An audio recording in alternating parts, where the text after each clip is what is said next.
네, 신앙터치 2부 시작하도록 하겠습니다. 우리 시작은 2주간 쌓여있던 댓글부터 한번 확인해 볼까요? 네, 안녕하세요. 댓글요. 댓글이 엄청 많이 쌓여있어요. 기타 0001님이 뜬금없는 질문인데 칼빈의 예정론과 성경에 나오는 예정이 무슨 차이가 있나요? 라고 여쭤보셨어요. 무슨 차이가 있나요? 이건 나중에 한번 다뤄주신대요. 언제인지 모르겠지만. 그리고 빛의 아들님께서 엄청나게 많은 설교문을 막 올려주시고요.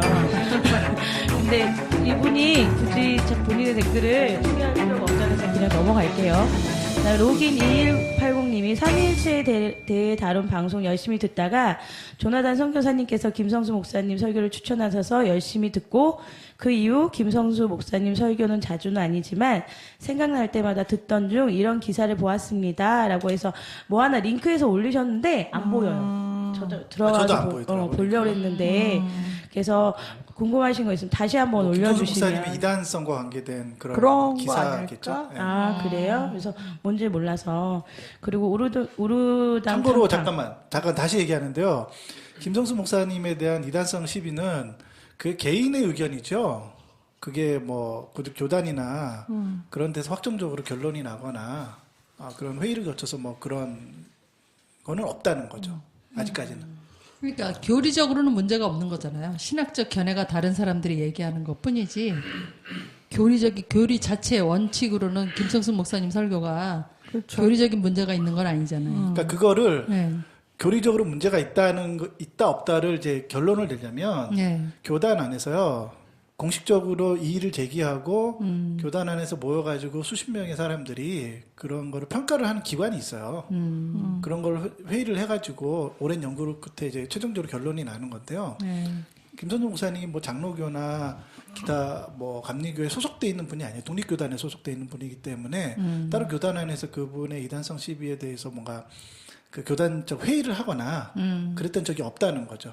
그래서 몇몇 그 목사님들이 그 개인적으로 그분의 설교들을 연구하면서 개인적으로 어떤 견해들을 피력하는 거니까 개인적인 의견들이라는 거죠.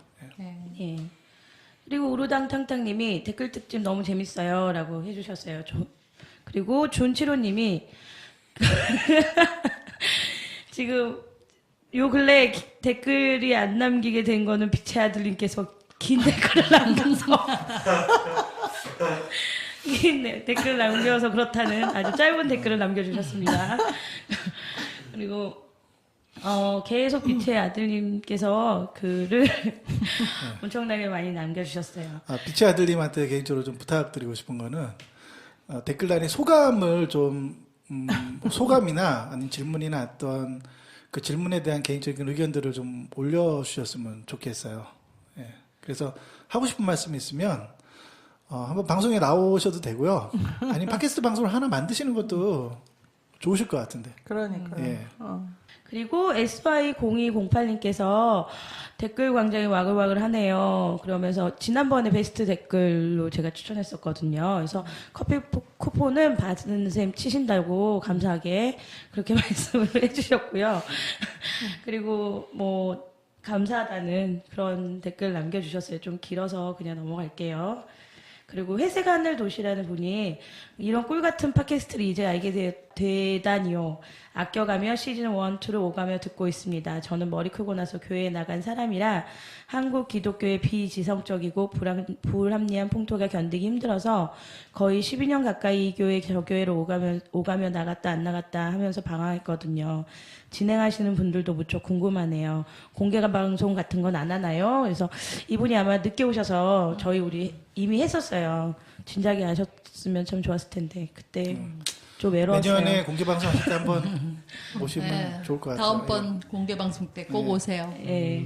그다음 이재희 분이요. 저는 신앙터치 중독 같아요. 매일 들어봐요. 작도리님 너무 재밌어요.라고 남겨주셨어요. 오, 감사합니다. 한 분 생겼어요. 그리고 우르당 탕탕님이 개인적으로 환호성과 박수가 공존하는 신앙터치가 더 좋아요. 활기차 보이고.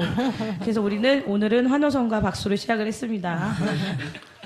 그리고 가나다라 마반사 123님, 빛의 아드님 할 말이 많으신 것 같은데 스튜디오 한번 방문하세요. 하고 그래서 조나단이 초대했죠. 아무 때나 오세요.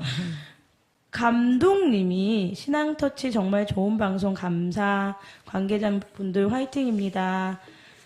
그리고 우르다랑탕탕님 예리하세요. 이번 주 뭔가 하나 덜 올라온 느낌인데요. 어떻게 맞습니다. 하셨지? 눈치채셨어.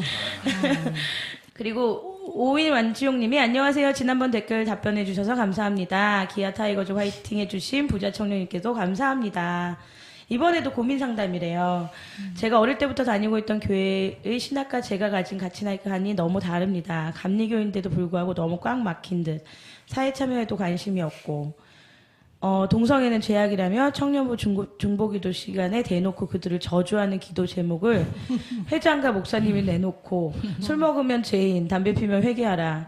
근데 교단에서 일어나는 범죄는 침묵하고 전섹스 목사에 대해서는 한마디도 안 하고 왜 이러는 걸까요? 전 그래도 어릴 때부터 이 교회에서 자랐고 좋은 공동체 안에서 그리스도를 만났다고 생각했고 인격적으로 그분을 만난 건 조나단님께서 말씀하신 대로 최근 그리고 떠나가기도 많이 떠나갔지만 매번 돌아왔는데 매주 제 가치관과 충돌하는 나눔이 오갈 때마다 계속 의문이 들어요. 내가 계속 여기 있어도 되는 건가? 어떻게 해야 되나요? 조나단. 나오셔야죠, 뭐. 나오세요, 거기. 네. 거기 왜 계세요? 저희 제가 막 공동체로 그런 오세요. 걸 함부로 하기에는 좀 그렇죠. 네. 근데 이제 요즘 최근에 유진 피터슨 목사님 논란이 된 거 혹시 기사 보셨나요? 맞아요. 유진 피터슨 목사님이 그 속한 장로교회에서 미국 속한 장로 교단에서는 그 동성애자들에 대해서 죄가 아니다라고 해서 교단 전체적으로 그 사람들을 받아들이기로 예, 그러니까 그분들이 동성애를 버리지 않아도 성례를 집행하고 세례를 주는 것을 이제 통과시켰어요. 그러고 난 다음에 이 교단에서는 그게 이제 합헌이 돼가지고 통과가 됐는데 유진 피터슨 목사님한테 개인적으로 질문을 한 거죠. 어떻게 생각하시냐? 기자가 질문했는데 이제 그 유진 피터슨 목사님이 자기가 지금은 생각이 좀 많이 바뀌어서 만약에 동성애자들이 와서 주례를 요청하면 자기는 주례를 서주겠다. 그러고 나서 그 미국 대표적인 출판사, 제일 큰 출판사죠. 그분의 책을 다 치워버렸어요. 가판대에서. 그러니까 말이야. 그러고 나서 그 다음날 바로 자기 의견을 정정하겠다고 이렇게 맞아요. 다시 인터뷰를 하셨어요. 그런 거를 보면서 우리나라 교인들이 갖고 있는 동성애자들에 대해서 동성애자가 이제 죄가 아니다라고 보는 입장은 아니에요, 저는. 죄들이죠. 왜냐하면 우리나라가 그거를 죄들이라고 보기 때문에 아주 심각한 결함으로 보는 거예요. 그래서 세례나 주례도 안 해주는 거예요. 동성애자들한테. 근데 저는 그게 너무나 나쁘다고 생각하는 게요. 이런 거 있잖아요. 녹음 들어가기 전에 울산과 포항에 가면 그렇게 막 헐락가나 술집이 많잖아요. 네. 어마어마하게 넓어요. 거기 가면. 그럼 이런 거 있잖아요. 세례를 줄 때 그 아가씨 끼고 술 먹는데 계속 가기로 하면은 세례 안 주겠다 이런 말 안 하잖아요. 그렇죠. 사실 동성애보다 아가씨 끼고 술 먹고 그런 게 사실은 더 나쁜 거잖아요. 그럼 세례 줄 때 그런 거 물어보나요? 그러니까. 그런 거 안 물어보잖아요. 근데 그렇게 살아도 그냥 세례를 주잖아요. 그렇죠. 예. 그러니까 그런 건 너무 편협한 것 같아요. 그렇죠? 그리고 이제 바로 백기를 든 게 유진 피터슨 목사님이 너무 빨리 백기를 든 게 그러니까. 너무 안타깝더라고요. 그렇긴 한데 저는 이번에 퀴어 축제를 보면서 솔직히 뭐 죄가 아니다 뭐 이런 거는 별로 얘기하고 싶지 않은데 그냥 그들이 저희에게 요구하는 거는 자기네들이 인정해달라는 거잖아요. 그러면서 나와서 그렇게 하는 건데 좋다고요.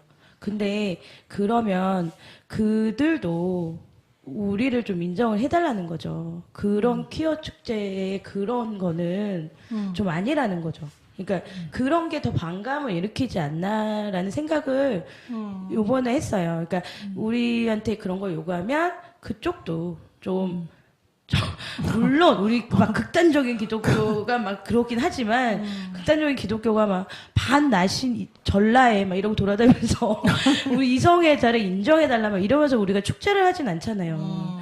예, 그러니까 그런 행동이 더욱더 그러니까. 반감을 일으키지 않나. 맞아. 예, 그러니까 그분들도 조금 그런 거는 자제를 하고. 저는 태극기 집회에서 성조기 흔드는 게 더 역겹던데. 아, 근데 저는 솔직히. 그분들 팬티 벗고 다니는 것보다. 근데 저는 솔직히 가슴이 아팠어요. 그러니까, 왜냐면, 뭐, 이렇게 퀴어 축제 중에서 예수님 분장을 하고, 이렇게 팬티 입고, 막, 이게 조금, 그래요. 저는 그냥 개인적으로 그래요. 그러니까, 그냥 서로서로 같이 존중해주면서 살았으면 좋겠어요. 좋은 게 좋은 거야? 네, 네. 옷은 입고 다녔으면 좋겠어요. 그 다음에 YWDRNGUD 분이 샬롬 참여자 모두 수고하십니다. 신해산의 위치에 대한 견해를 상세히 다루어 달래요. 신해산 위치 신해산. 왜 이런 질문 하시는지 아세요? 모르는데. 몰라요? 이분이 성경에 대해 좀 아시는 분이에요. 그래서 간 보는 거야? 조나단에 대해서? 아니, 그런 건 아니고요. 이게 이제 신해산이, 이쪽에서 보면은 신해산이라고 부르고 저쪽에서 보면 이렇게 신해산이 여러 가지 명칭이 있어요. 보는 네, 관점에 따라서 맞아요. 산에 대한 여러 가지 명칭이 있어서, 왜냐하면 신해산에서 율법을 받고, 십계명을 받고, 돌판을 받고 이런 것들에 이제 구약에서 중요한 이제 이 역사적인 위치를 차지하기 때문에 거기 위치가 어디냐, 이런 것 때문에 이제 고고학적으로 논란이 많아요. 근데 뭐 아직 결정난 게 그거 어떻게 알아요? 왜냐하면 그게 우리가 보는 것처럼요, 뭐 신해산이 북한산처럼요 그런 큰 봉우리가 아니에요. 어떤 이렇게 이 언덕이기 때문에요. 우리 거기서는 무슨 산림이 풍요로운 그러니까 그런 언덕이 얼마나 많겠어요. 그 아직도 그 지명에 대해서 정확하게 결론이 안 났기 때문에 뭐 고고학적으로 그런 의견들이 좀 있어요. 근데 이제 신해산이 정확하게 어디냐? 아주 뭐 그건 뭐 학자들이 정확하게 결론을 안 내는데 제가 어떻게 결론을 내겠어요? 예. 중요하지 않다는 거. 그렇죠. 조나단도 결론을 못 낸다는 거. 그리고 댄싱보이님이 사모는 부르심인가 편 잘 들었습니다. 누나한테 미안하네요. 누나분이 사모님이신가 봐요. 근데 10년째 우울증 약을 먹고 있대요. 그러면서 성도님들 목회자 가족이 부족하더라도 이해하세요라고 말씀을 나눠주셨어요. 예. 그래서 이 글을 좀 긴 글인데 좀 읽고 맞아요. 저 자녀나 사모님한테 너무 큰 기대하지 마세요. 목사님이 잘못하면 목사님한테 뭐라 그러세요. 가족 괴롭히시지 마시고. 네, 그리고 이분 댄싱보이 이분 베스트 댓글로 제가 선정해 드리겠습니다. 이유는 제 맘이에요. 그 다음에 우르당탕탕님 인증샷 보내주셨어요. 커피 쿠폰. 예. 가나다라 마마사 123님 개인적으로 나름 열심히 말씀도 묵상하고 좋은 설교 찾아드리며 주님을 알아가는 데 힘쓰고 있습니다. 근데 얼마 전 어느 분의 설교를 듣다가 아무것도 아닌 우리가 그분에 대해서 알면 얼마나 알겠냐고 말씀하시는 걸 들으며 그분을 알고자 했던 내 노력이 너무 허무하고 회의감이 들어서 이런 고민해보신 분 없나요? 라고 물어보셨어요. 어떻게 해야 되나요? 우리 두 집사님께서 모태 집사님은 그런 고민을 많이 하셨을 것 같아요. 네, 그리고 우리 모태 집사님이 전문가시죠. 네. 고민만 해요, 저는. 회의주의자. 회의주의예요. 그러니까. 저한테 뭘 물으시면 안 돼요. 같이 회의주의. 새 생명을 줘야 되는데 새 생명을 못 줘. 그러니까. 근데 그런 회의를 갖는 게 좀 당연하다고 생각하고요. 그건 신앙의 과정 안에서 아주 여러 번 겪게 되고 또 이제 호르몬의 변화가 일어나면은 이 질문하신 분이 몇 살이신지 제가 모르기 때문에 만약에 40대에 걸쳐져 있는 분이라면 40대는 당연하게 찾아오고요. 왜냐하면 호르몬의 변화가 일어나기 때문에 그런 어떤 신앙에 대한 근본적인 물음의 질문을 던지게 돼요. 그러니까 이게 뭐하나 회의에 대한 질문들을 하게 돼요. 저는 이제 두 가지 방법을 좀 얘기를 하고 싶은데 하나는 하나님의 은혜 살림의 교리라고 하는 게 있어요. 그러니까 신자가 계속해서 부드러운 마음, 그러니까 죄와의 싸움을 성취할 뿐만 아니라 그 다음에 뭐냐면 자신의 부드러운 마음, 그러니까 이 정결한 마음을 계속해서 유지할 수 있는 마음 지킴의 교리가 따로 있거든요. 그 부분을 좀 찾아서 공부를 하셔서 신자의 정서를 경건한 상태로 계속 유지할 수 있는 그 방법을 좀 개인적으로 좀 공부하셨으면 좋겠고요. 두 번째는 이런 이 나이가 들면서 오는 이 근본적인 신에 대한 회의, 신앙에 대한 회의 이런 부분들은 어떻게 극복할 수 있냐면요. 우리가 인문학적 소양이 굉장히 좀 필요해요. 그러니까 성경 그 자체를 문자적으로 계속 보고 성경을 통독하고 계속 성경을 백독하면 믿음이 더 좋아질 것 같지만 그렇지 않아요. 그래서 성경을 읽고 교리를 공부하는 것만큼 인문학적 소양과 이 시대를 해석할 수 있는 철학적 사고를 좀 공부할 필요가 있다고 저는 생각을 하거든요. 그것과 함께 교리 공부를 하면은 이 세상에 대한 이해, 하나님의 말씀에 대한 더 깊이 있는 적용이 가능하기 때문에 요것을 좀 두 가지를 좀 추천하고 그렇게 하시면서 좀 성경 공부를 하시면 훨씬 더 도움이 되지 않을까라는 생각을 합니다. 예. JP님이 신앙터치 정말 최고입니다. 라고 댓글 남겨주셨어요. 감사합니다. 예. 그랑조소아님, 일부 방송이 올라왔네요. 이거 마치 지금의 저의 모습과 제가 속했던 공동체와 현대에 속한 공동체의 모습을 보는 것 같네요. 슬픈 현실이지만 들을 수밖에 없는 방송이네요. 아마 영적 침체 그 방송 듣고 말씀하신 것 같아요. 그리고 개독 아웃 이런 좋은 방송을 이제 알게 되다니요. 정신없이 막 듣고 있어요. 주일마다 예배당 가는 게 고통스러워요. 은혜는커녕 혈압이 올라 뒷목 잡고 올 때가 많아요. 10년을 기도한 지인이 이제 하나님에 대해 궁금해하고 다가오는데 도저히 저희 교회로 인도하고 싶지 않아요. 답답하고 속상하고 짜증납니다. 나오면 되지 않냐고요? 어디 가도 도찐개찐이 아닐까 해서 신앙터치를 들으며 위안을 얻고 정말 공부가 돼요. 메모도 한답니다. 방송으로 수고해 주셔서 정말 감사합니다. 라고 말씀하셨어요. 그러게요. 이해하신다니까 모태주 지사님. 어떤 느낌이에요? 저도 누가 교회를 나오겠다는 사람을 오라는 소리를 못하고 이제 지난번에는 저희 그 작은 아들이 웬일로 엄마를 따라서 교회를 가겠다는 거예요. 그냥 있어. 더 놀아. 그래서 지금 교회 안 다녀요, 걔가. 아, 그래요? 그러니까. 어디 데리고 갈 데가 없다니까요. 이게. 저 이런 생각을 해요. 우리 방송이요. 사람들을 회심으로 이끄는데 도구로 하나님 앞에 사용되는 게 너무 좀 감사하지 않나. 라는 생각을 해요. 그러니까 확실히 하나님이 사람을 회심시키시는 데는 말씀밖에 없는 것 같아요. 뭔가를 비판하고 뭔가를 그냥 불평불만을 얘기하는 거를 넘어서서 그런 거 영적인 변화에 뭔가가 저희 방송에 쓰여지고 기여한다는 것 자체가 참 여러분들이 이렇게 수고하는 데에 그게 최고의 보상이 아닐까. 좀 그렇게 생각을 좀 합니다. 예. 예. 그리고 일전에도 한번 이야기했던 것 같은데 뭐 어딜 가도 도찐 개찐일 것 같지만 진짜 꾸준히 발품 팔아서 여러 교회 다니면서 한번 그분들의 말씀을 들어보면은 그 중에 분명히 있을 거라고 생각을 하거든요. 그래서 그분이랑 그 10년지기 지인분이랑 꼭 손잡고 교회 출석하셨으면 좋겠습니다. 바른 교리적 설교를 하는 교회 의외로 굉장히 많아요. 그거 알려주세요. 네. 지역별로 한번 올리세요, 공지에. 네. 진짜 조나단이 한번 찾아서 올려줘야 될 거 아니야? 저희 뿌려서 잘 몰라요. 몇 개 교회밖에 잘 몰라서.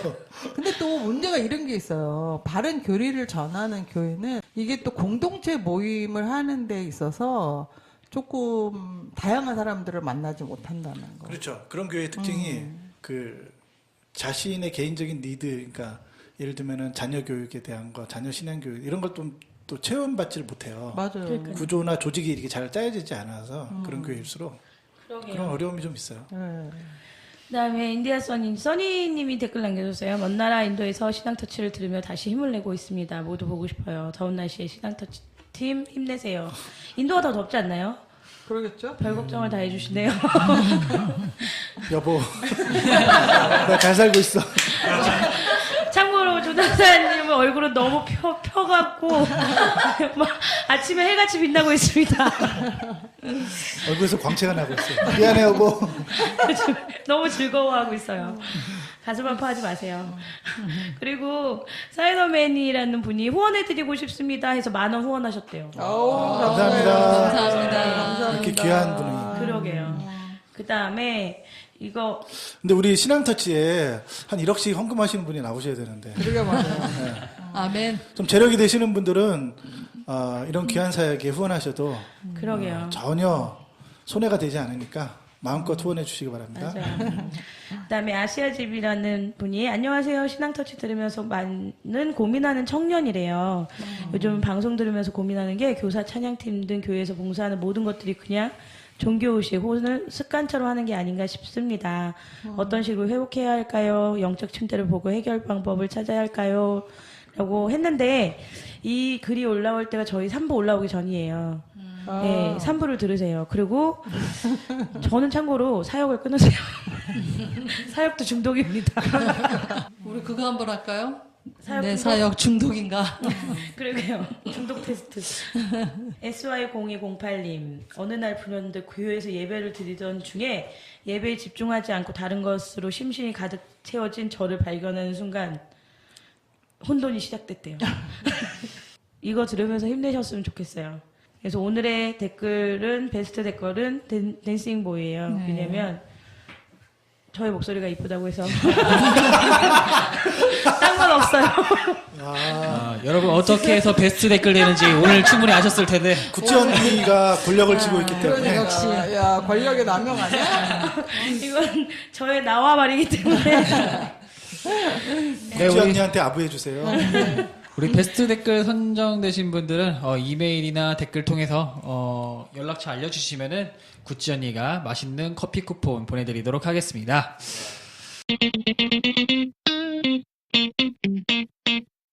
네, 그렇다면은 본격적으로 시작해 볼까요? 우리 찰스 피니의 부흥관에 대해서 우리가 하나씩 좀 뜯어보면서 비판을 좀 해보려고 합니다. 1부에서 이야기했던 사람의 노력에 의해서도 부흥이 얼마든지 반복될 수 있다라고 주장하시는 분인데요. 이 사람의 생애와 정확한 부흥관 다시 한번 좀 봤으면 좋겠습니다. 네, 이거를 들어가기 전에요. 오늘날의 이제 현대 교회, 그러니까 한국 교회뿐만 아니라요, 전 세계적인 거라는 거죠. 이게 그러니까 복음주의권 안에 있는 선교단체와 이 대부분의 교회들이 이 찰스 피니의 부흥관에 기초한 교회의 사역을 정립하고 교회의 사역들을 만들어가요. 그래서 찰스 피니의 부흥관을 조목조목 좀 비판해 가면서 그래서 현대 교회에 있는 사역적 방법론들이 왜 잘못됐는지, 그래서 우리가 결국은 왜 말씀과 결국은 하나님을 의지하는 기도로 돌아가야 되는지에 대해서 역설하기 위해서거든요. 한국에 지금 있는 교회들이 이런 이제 처지에, 영적인 처지에 빠진 이유가 찰스 피니가 갖고 있는 이 부흥관에 기초하기 때문에 우리가 하나하나씩 좀 아는 게 굉장히 중요하다. 좀 얘기를 해주고 싶어요. 네. 네, 그래서 우리 구찌 언니가 우리 피니의 생애와 부흥관에 대해서 설명해 주시도록 하겠습니다. 일단 이거 들어가기 전에 우리가 부흥에 대한 이해 가운데 가장 보편적으로 널리 알려진 사상이 이분의 사상이에요. 이분의 사상인데 이분이 조나단 에드워즈와 피니의 차이를 봐야 되는데 그러니까 본질적으로 중세와 현대 사상의 차이라고 보시면 되고요. 에드워즈는 하나님을 우주 중심으로 봤고 피니는 인간을 우주 중심으로 봤어요. 그래서 에드워즈는 부흥을 기도해야 할 것으로 봤고 피니는 부흥을 인위적으로 일으킬 수 있는 것이라고 봤어요. 그러니까 가장 좀 대립점에서 두 사상이 있긴 한데 일단 찰스 피니의 생애를 보면요. 1792년 뉴 잉글랜드 출신이에요. 그리고 1821년에 애덤스라는 작은 도시에서 회심을 했대요. 그리고 1834년에 회중교회주의자로 개종을 하고 오버린에서 조직신학 교수로 강의를 했어요. 네. 그런데 그 와중에 1828년에 필라델피아 한 집회에서는 한꺼번에 5,000명이 회심하는 그런 일도 있었고요. 그리고 1837년에 책을 출판하는데 그게 한 번에 12,000권이 인쇄되고 판매되는데 그 당시 때를 보면 어마어마한 양이죠. 예. 근데 왜 이렇게 관심이 이렇게 이 사람한테 많았냐면 첫째 이분이 부흥에 대한 주제는 그 당시 영어권에서 가장 큰 관심사였어요. 예, 관심사였고 그리고 둘째는 피니가 자신이 부흥을 경험한 설교자라는 소문이 많았기 때문에 이제 좀 그 당시엔 좀 핫했고 세 번째는 피니 같은 경우에는 전에는 한 번도 이제 책이나 이런 메시지로 얘기해 본 적이 없는 것들을 얘기를 한 거예요. 무슨 말이냐면 그 당시 때는 그리스도의 왕국을 확장하는 걸 굉장히 중요하게 봤어요. 네. 네. 근데 문제는 뭐냐면 그 당시 때 목회자들을 되게 무지했다고 봐야 되나? 그래서 부흥이 그냥 하늘의 비처럼 내려온다고 생각을 한 거예요. 그러니까 하늘에서 내려오는 거지 인간이 뭔가를 해서 이뤄낼 수 있다라고 생각하지 않았기 때문에 이제 이게 엄청난 굉장히 획기적인 생각이었던 거죠. 그러니까 원래 생각하고 있던 게 우리가 그 일부에서 이야기했던 세 번째 하나님이 하나님의 주권에 의해서 부흥이 반복될 수 있다라는 걸 믿고 있었는데 피니의 사상이 그 이후에 이제 펴지게 되었다라고 이해하면 되는 건가요? 그렇죠. 근데 그 이유가 있어요. 그러니까 피니를 우리가 이게 나쁜 사람이라고 매도하는 게 아니라는 거예요. 저는 찰스 피니의 사역 전체를 부정하려고 이렇게 말하는 게 아니라 그 한 사람의 개인이 이 사역의 방법론들을 정립해가면서 후대에 본인이 이런 걸 의도하지는 않았다는 거예요. 본인이 이렇게까지 전 세계적인 영향력을 행사하실 거라고 자기 당대에도 자기는 그렇게 생각 안 했다니까요. 왜 그러냐면 우리가 좀 역사적으로 알 필요가 있어요. 그의 회심 전기를 읽어보면요. 그의 회심이 그럼 거짓되냐? 아니요. 그의 회심은 진실하다니까. 그가 어떻게 회심하냐면 변호사로 근무하다가 변호사로 출근하는 길에 아침에요. 어떤 성령의 음성을 들어요. 그래서 산에 가서 엎드려서 기도하면서 그때 커다란 어떤 영적 체험을 하게 돼요. 그 안에서. 그러면서 자신이 갈등을 겪으면서 직업을 내려놓고 그 다음에 자신이 체험한 거를 다른 사람에게 전했던 이 사람은 목사가 되려고 준비했던 사람이 아니에요. 그런데 자신이 체험했던 거를 다른 사람에게 전하니까 다른 사람들도 영적인 막 변화가 일어나기 시작하는 거예요. 주위 사람들이.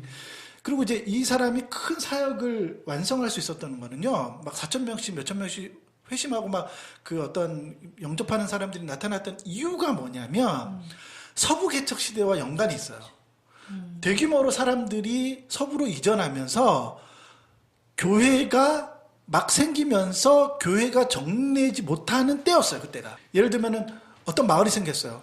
수천 명이 이제 갑자기 이제 천천히 도시가 생긴 게 아니라 대규모로 이전하면서 막 사람들이 늘어났잖아요. 근데 거기에 교회가 생겼어도 잘 정리가 안 되고 정리가 안 된 상태에서 이 부흥사로 이 순회하면서 찰스 피니가 했을 때 그 사람들이 이 하나님을 모르던 사람들이 서부 개척 시대로 이렇게 넘어간 사람들이 아니란 말이에요. 형식적인 신앙이라도 가지고 있었는데 그게 서부 개척을 하면서 사람이 생각해 보세요. 어렵고 힘든 새로운 지역에 가면은 사람이 다 힘들고 어렵잖아요. 그렇죠. 그리고 이 서부 개척을 하던 사람들이 인디언들과 싸우고 언제 죽을지 모르고 그러니까 또 신앙에 대해서 간절함이 있었던 거예요, 사실은.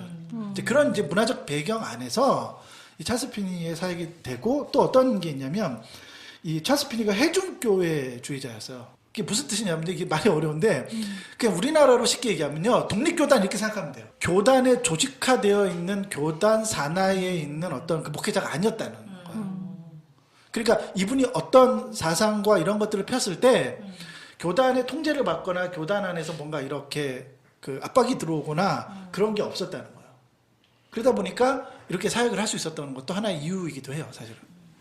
근데 이제 그런 사역을 할 수 있었던 이유도 그런 이제 서부 개척 시대와 맞물려 있기 때문에 그런 것이 좀 있다는 거죠. 피니는 우리가 웨스트민스터 신앙 고백서에 따르는 사람이 완전히 타락했기 때문에 그리스도인이 되기 위해 인간이 스스로 할 수 있는 일은 전혀 없다고 믿는다는 것을 비성경적이라고 얘기를 했어요.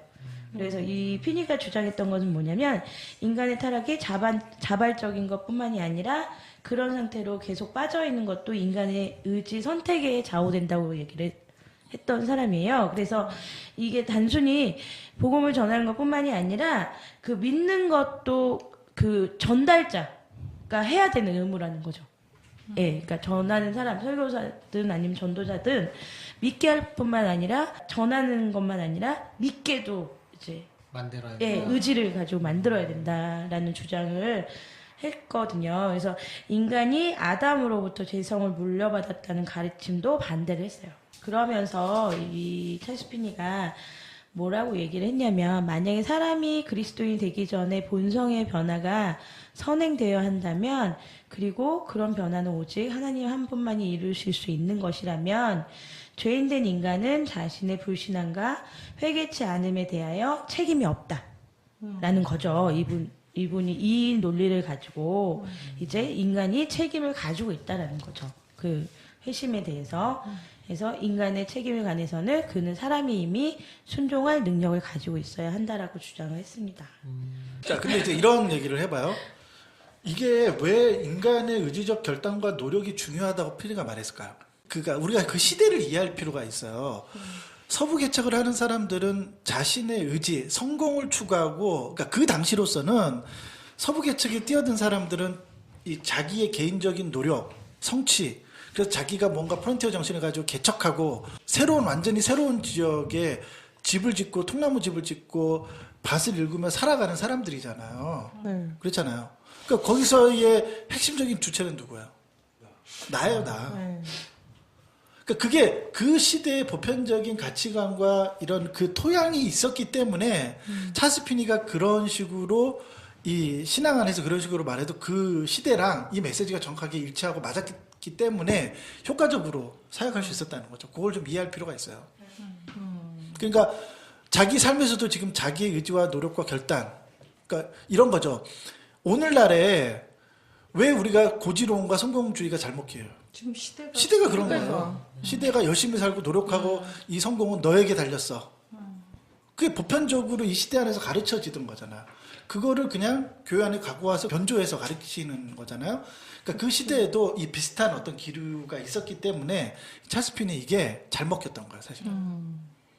그렇죠. 그렇긴 한데 솔직히 제가 찰스 피니를 보면서 이게 인간의 책임이 있다 그러면 그러니까 그 아예 없다는 게 아니고 근데 우리가 죄 때문에 어떻게 보면 순종할 수 있는 마음 자체가 없어진 거잖아요. 근데 그거를 부정하고, 예, 그러니까 우리는 불완전하기 때문에 순종할 수 없는 건데, 우리는 그게 아니고, 우리는 순종할 수 있어. 라고 이제 믿게 한다는 것 자체가 되게 위험하다는 거죠.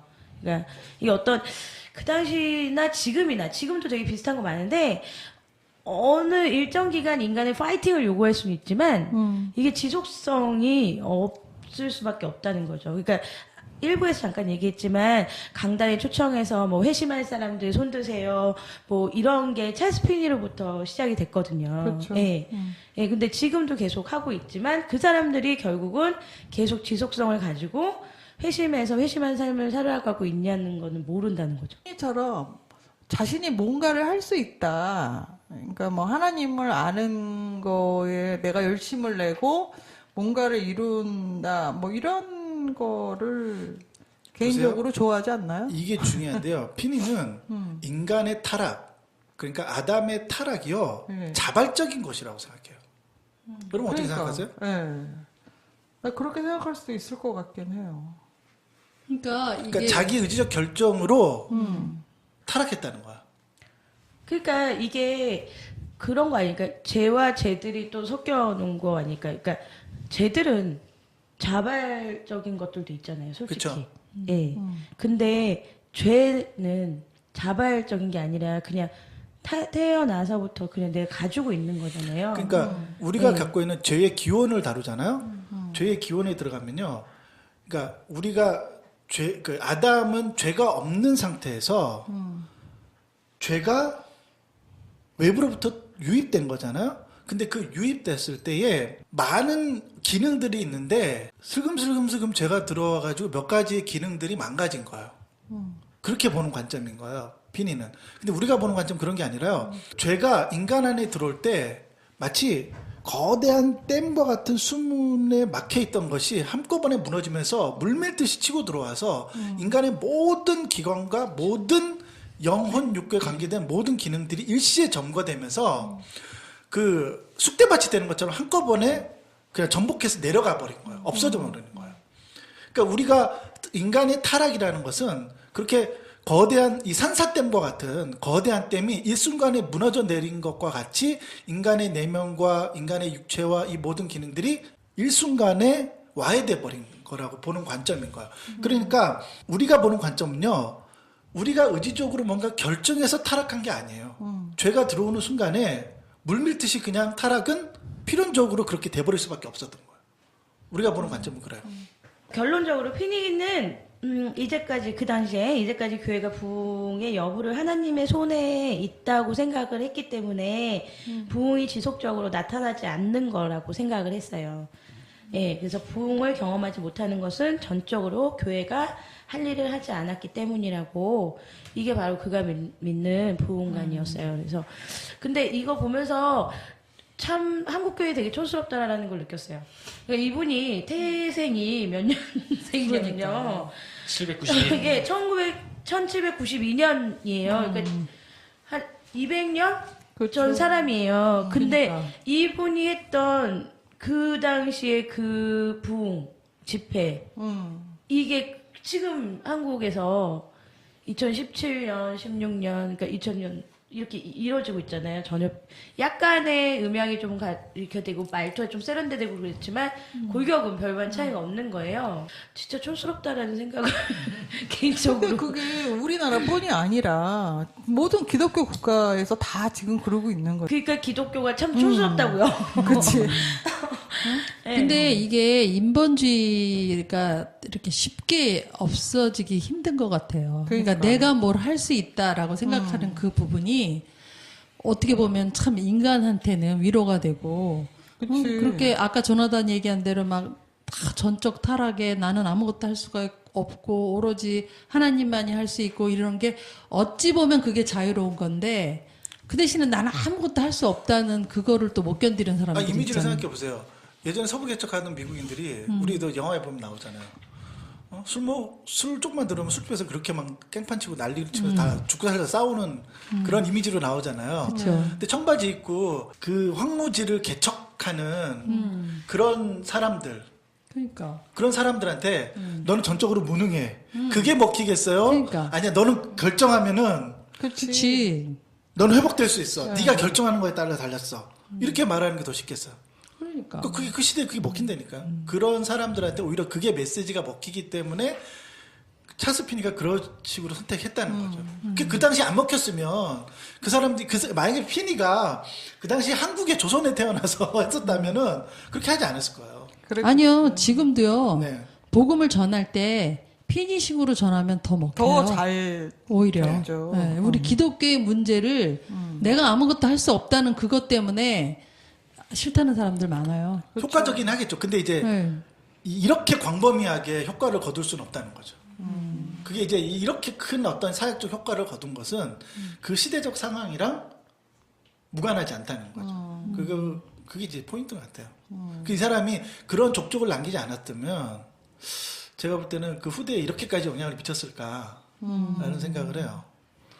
네, 이제 그 당시 역사적 시대적 상황이 그렇기도 해서 그게 하나의 큰 계기가 되고요. 바탕이 돼서 네. 이 사람이 이제 후대의 이런 모델링이 된 활동을, 거죠. 그쵸. 모든 그렇게 사역자들의 모델링이 되긴 된 거예요. 했는데 좀 더 아까 이제 작두누님 말씀하신 것처럼 그 인본주의적인 이게 결국에는 이제 우리가 하나님과 대등하게 그렇죠. 영향을 우리가 미칠 수 있다라는 근본적인 그러니까 죄성에서부터 네. 시작이 되는 그쵸. 거라고 생각을 네. 해요. 그러니까 이게 역사적으로 200여 년 전에 이 사람이 이제 이 사역이라고 해야 되나요? 사역의 형태는 이때부터 시작이 됐지만 근본적인 바탕은 언제든지 도사리고 있었다는 거. 그러니까. 그래서 결국에 아까 얘기 들으면서 그러니까 바벨탑을 쌓는 그 당시 사람들이랑 그냥 우리가 그냥 별반 다르지 않은. 그렇죠. 네. 맞아요. 그런 생각이 들었어요. 이거는 네. 그냥 앞으로도 계속 그럴 것 네네. 같아요. 그러니까. 우리의 그 죄성이 있는 그러니까 한. 인간의 노력과 의지가 이 사회 안에서 확대되고 뭔가 인간의 노력이 극대화될수록 이 성경의 메시지도 그런 식으로 가는 게 그 시대의 정신과 부합하다는 거죠. 그게 잘 먹히니까. 네, 그 시대의 상황과 무관하지 않다는 거죠. 그러니까 그런 것 같아요. 그러니까 아까 제가 서부 시대 얘기했듯이 지금도 그렇잖아요. 성과 위주고, 그러니까요. 예, 결과 위주고. 그러니까 뭔가를 하면 노력하라 그러고, 막 열심히 그렇죠. 살라 그러고, 막 그러는데 아무것도 할 필요가 없다 그러면 되게 내가 되게 무가치해지는 네, 거지. 맞아요. 그렇게 그러니까 생각한다니까. 이게 그러니까 우리 약함을 아셔서 완벽하게 마무리해놨는데 잘 모르면 날 무시하는 건가? 그러니까. 그냥 제가 무슨 아무것도 못한다고 생각하는 거야? 뭐 이렇게 좀 받아들여질 수도 있으니까 좀 열광적으로 지금도 그런 것 같아요. 그쵸. 예. 네, 그렇다면은 우리 피니의 이 주장들 도대체 무슨 근거를 가지고 이런 주장을 펼치는지 한번 살펴봤으면 좋겠습니다. 첫 번째는 자신의 이제 성공한 사역 이거를 이제 근거로 들이미는 거예요. 성경적인 부분을 근거하지 않고 자 봐라. 내가 이만큼의 열매를 맺었다. 혹시 자기의 의견에 대해서 누군가 반기를 든다라고 하면은 너는 몇 명이나 회심시켰어? 라고 물어본다면은 그 사람이 얼버무리게 된다면 거봐 너가 틀렸고 내가 맞잖아 라는 그런 논리가 되는 거죠. 그러면서 자기 경험에서 우러나오는 그런 걸 근거로 하여서 이거 봐라 나처럼 노력해야 돼. 내 스스로가 노력해야지 부흥을 이룰 수 있는 거야. 그 사역의 성과를 이제 숫자화시키고 그 다음에 한 집회 때 몇 명의 사람들이 회심했는지를 구체적으로 따지면서 사역의 성과를 재는 방식이 이때부터 나오게 된 거죠. 저는 이제 제일 웃긴 게 빌리 그레함이 여의도에 와서 복음을 전했잖아요. 근데 거기 모였던 100만의 사람들은 다 교회 다니는 사람들이었는데 그 사람이요 딱 20분 복음을 전했어요. 통역까지 끼고 했으니까. 그 아주 간단한 복음을 전한 거예요. 예수를 믿기로 결정한 사람 손 들고 오세요. 손 들고 나오세요. 그러면 다 손 들고 나왔잖아요.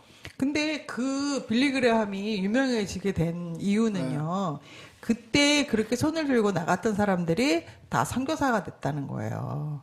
그래서 그 아주 그냥 우리나라 사람들이 해외로 선교사로 나가는 최초의 그 많은 인원을 동원했다는 거죠. 빌리 그레함이.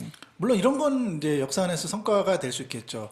기독교가 한 장소에 100만씩 모여가지고 뭔가 위세를 과시하고 이 사회 안에 주류로 발돋움할 수 있는 어떤 그런 분위기나 기폭제의 역할을 하면서 사람들 안에 부단한 자신감? 이런 것들을 심어줄 수 있는 계기가 되지 않을까? 그러니까 기독교인이 이 사회의 주류다. 왜냐면 그렇게 100만 명씩 모여서 뭔가를 하게 되면요. 굉장히 뿌듯해요, 사람들. 와, 우리 기독교인들이 이렇게 많구나. 뭔가 할 수 있겠구나. 뭐 그런 거 있잖아요. 하여튼 빌리 그레함 목사님의 사역은 재평가받을 필요가 있어요. 아직 돌아가신 건 아니니까. 그분의 사후에 아마 이분의 사역은 재평가될, 지금은 아직도 그래도 영향력이 막강해요, 미국에서는. 그래서 아들들이 사고 많이 치고 있죠. 한창 말이 많았던 것 같은데. 네. 네. 무슨 말이야? 무슨 말? 빌리 그래 모르겠어 그냥 얼핏. 네, 빌리 그레함 사역이라고 하는 선교단체 이름이 있어요. 아, 빌리 그레함 그래요? 이름으로 되어 있는 사역단체가 있는데 그 아들이 그 단체에 그 리더를 맡고 있는데 맞아. 공금 횡령과 관계된 일들이 많이 터져가지고 아니 왜 이렇게 어딜 가나. 어딜 가나 자식들이. 아들이 그래. 아유, 진짜. 돈이 너무 많아서 그래요. 그러니까 돈이 너무 많이 나는데. 그렇다면 이 첫 번째 이 피니의 근거, 그러니까 자신의 주장을 정당화하는 이 근거에 대해서 이런 부분이 우리가 좀 비판할 수 있는 여지가 있지 않을까? 혹시 생각나는 거 있으신가요? 그러니까 이분이 자, 내 열매를 보세요. 나는 이만큼 많은 회심자들을 데리고 왔어요. 라고 이제 자신의 이제 주장을 타당을 시키는데 우리가 이 부분에 대해서 뭐라고 반박을 할 수 있을까요? 이 부분에 대해서. 이러니까 좀 대형 교회가 생기는 게 아닌가 싶어요. 어떤 교회 성장주의에 빠져서 그러니까 어떤 수적으로 그렇죠. 많아야 이렇게 얘기하는 거잖아요. 그래서 그런 것들 딱 생각났어요. 교회 성장주의. 예. 저는 숫자보다는 그러니까 이 사람이 얘기하고자 하는 거, 그러니까 찰스 피니는 그러니까 많은 사람을 부흥을 시키는 게 중요한 게 아니라 인간이 노력을 해서 부흥을 여러 번 이룰 수 있다라는 거거든요. 그러니까 그걸로 인해서 지금 한국뿐만이 아니라 여러 교회 문제가 거기서 발달된 것 같아요. 그러니까 믿지 않는 사람이 너무 많다는 거예요. 네, 회심하지 않은 사람이 그렇죠. 본인은 회심했다고 착각하고 교회를 다니고 그리고 이렇게 인간의 노력으로 뭔가를 이룰 수 있고 거룩함을 우리가 얻어야 되고 성화해야 되고 이러면서 이 교회의 영적 침체나 타락의 가속화를 만들어낸다는 게 가장 큰 문제인 것 같아요. 예. 그리고 저는 뭐 근데 한편으로 어쨌든 피니의 사역 가운데 어쨌든 분명히 회심자들이 나왔던 거는 사실인 것 같아요. 그렇죠. 진실로 회심한 사람들이 분명히 있었을 것이고 그런데 이제 그 가운데에서도 분명히 빠져나갔던 사람들이 있었고 그럼에도 불구하고 또 이제 피니에게 오류가 있다라는 거는 하나님을 바라보게 하는 게 아니라 뭔가 피니의 이론을 바라보게 만드는 듯한 그런 느낌? 하나님이 주관하시는 게 아니라 인간이 주관하는 거야. 내가 주관하는 거야 라고 하면서 그 피니 자신의 이론을 좀 정당하기 위해서 자신을 네. 좀 더 드러낸 게 아닌가. 그래서 그 연구 결과가 있는데요. 피니의 사역을 이제 연구한 연구 결과가 뭐냐면 당대 20만 명 정도가 교회에 등록하게 돼요. 근데 이제 무신론자들이 오게 되는 경우는 아니고요. 그 사람들이 이제 이 새로운 지역으로 이동하면서 새로운 지역에서 우리나라로 말하면 수평이동. 수평이동이면서 이제 자기의 근거지를 떠나서 그때 이제 서부개척 시대에 가장 많이 왔던 사람들이 유럽에서 그다음에 영국뿐만 아니라 네덜란드, 아일랜드 이쪽에서 많은 사람들이 이제 미국으로 넘어오게 되잖아요. 그러면서 그 사람들이 동부는 이미 자리를 잡았고 이제 1800년 정도 되면요. 동부 쪽은 이미 개발이 많이 됐었대요. 그래서 너무 개발이 돼가지고 그 사람들이 거기서 다 차고 넘치니까 서쪽으로 계속 간 거거든요. 그러면서 그 사람들이 수평이 되어 온 것도 있고 그 다음에 연구 결과에 보면은 80%의 사람들이 교회에 정착하지 못하고 다시 떠나요. 상당히 높은 수준이에요. 네. 80%면. 그러니까 이 사람들이 이 예수를 믿겠다고 손을 들고 교회에 나왔지만 등록은 했지만 계속해서 교회에 정착하고 그 사람들이 회심자로서 이 교회 생활을 계속했던 비율이 현격하게 떨어지기 때문에 피니 이후의 사역 이후에 이런 것들에 대해서도 이제 논란이 많이 되는 거죠, 사실은. 그리고 솔직히 이게 피니가 얘기하는 게 인원이잖아요. 그러니까 성과에 있잖아요. 근데 이 기준으로 따지면, 그러니까 우리는 이런 걸로 많은 뉴스를 많이 접했잖아요. 그러니까 몇 년 전에 전 땡땡 목사로 인해서 얼마나 많은 청년들이 회심하고 회심을 했는지 어쨌든 모르지만 교회 오고 부흥이 일어났잖아요. 근데 문제는 뭐냐면 그 전 땡땡이 회심했는지 저는 잘 모르겠거든요. 예, 그러니까 이거 그냥 성과만으로 가면 그 전달하는 사람이 어떤 사람인지 평가가 안 된다는 거죠. 예, 뭐 전땡땡이 가장 대표적이긴 하지만 지금 와서 그분들을 보면 과연 이분들이 회심을 했나라는 생각이 들 정도로 어이없잖아요. 예, 그러니까 성과 위주로 피니가 그랬다는 건 아니지만 피니의 이론대로라면 예, 이게 되게 위험하다는 거죠. 네, 그리고 또 피니가 들이대는 이제 두 번째 근거는 정통 신학의 비실용성입니다. 이것 또한 이제 자신의 좀 경험에 근거를 한 건데요. 자신이 교회 안에 있을 때, 그러니까 그 목사인 조지 게일한테 크게 영향을 못 받았다고 스스로 고백을 합니다. 그러면서 나뿐만이 아니라 내 주변에 있는 사람들도 그 목사님이 하시는 말씀을 듣고 회심하지 않았어라고 피니는 말을 하고요. 그러니까 처음 회심했을 때요. 그 피니가 다녔던 교회가 전통 교회였어요. 굉장히 보수적인 전통 교회였어요. 그리고 또한 이제 프리스턴에서 배운 이제 웨스트민스터 신앙 고백이 이 자신의 능력, 부흥을 시킬 수 있는 이 능력을 꽁꽁 묶어놓았다고 생각을 하면서 나의 이 방식만이 하나님께서 인정해주신 방법이다라고 끊임없이 주장을 해왔다고 합니다. 약간 이런 모습을 보면서 뭐랄까 자기의 주장을 좀 정당화하기 위해서 좀 그동안 있던 정통적인 그런 모습들을 좀 너무 그거의 대척점에 선 게 아닌가라는 좀 생각을 해보긴 하거든요.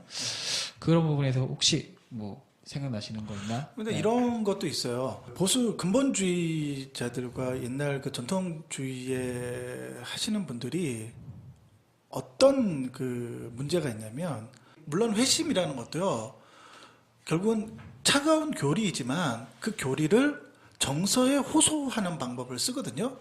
그래서 마틴 로이스 목사님의 설교를 쳐주는 이유가 뭐냐면, 그분의 설교는 너무나 교리적이긴 하지만 인간의 정서에 호소하는 호소력이 있기 때문이에요. 근데 이제 그런 부분이 이 시대에 굉장히 없어진 상태였다는 거예요. 그러니까 차가운 청교도주의는 있는데 사람들을 억압하고 뭔가 규율을 많이 강조하고 뭔가 규칙과 이런 것들을 통해서 사람들을 얽어매려고 하는 거예요. 그럼 결국은 기독교는 어떻게 가냐면 종교화되는 거예요. 생명력을 상실하게 돼요. 그러니까 차가운 교리만 남게 되는 거예요. 그래서 그 교리라고 하는 것도 결국은 하나님의 어떤 뜨거운 사랑을 교리라고 하는 것에 담아서 그 사람들에게 전달하는 거거든요. 설교라는 게.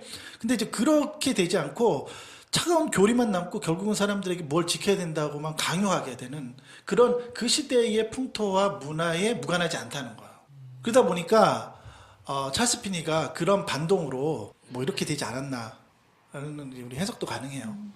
그리고 이제 뭐 또 다른 이것에 대한 이제 반론은 그 피니가 이제 언급한 조지 게일 이 목사는 회심시키지 못했어, 부흥을 많이 일으키지 못했어라고 이제 주장을 하는데, 실제로 이 조지 게일의 자서전을 보면은 다른 방식 애덤스 교회에서 다른 방식의 이제 부흥을 경험했다고 기술이 되어 있다고 하더라고요. 그래서 아마 피니가 생각하는 것과는 좀 다른 자신만의 이제 복음 사역이 성과가 분명히 있었던 건데 그 부분을 이제 피니는 놓쳤던 것이 아닌가라는 생각을 좀 해보고요. 그리고 이제 또 다른 반론은 그 2차 대각성 운동, 그러니까 이제 피니가 사역하기 전부터 실은 시작된 거거든요. 그때 당시에 활약했던 많은 이제 사역자들이 극단적 칼빈주의자인 프리스턴 교회 신학교 출신들이 굉장히 많이 있었어요.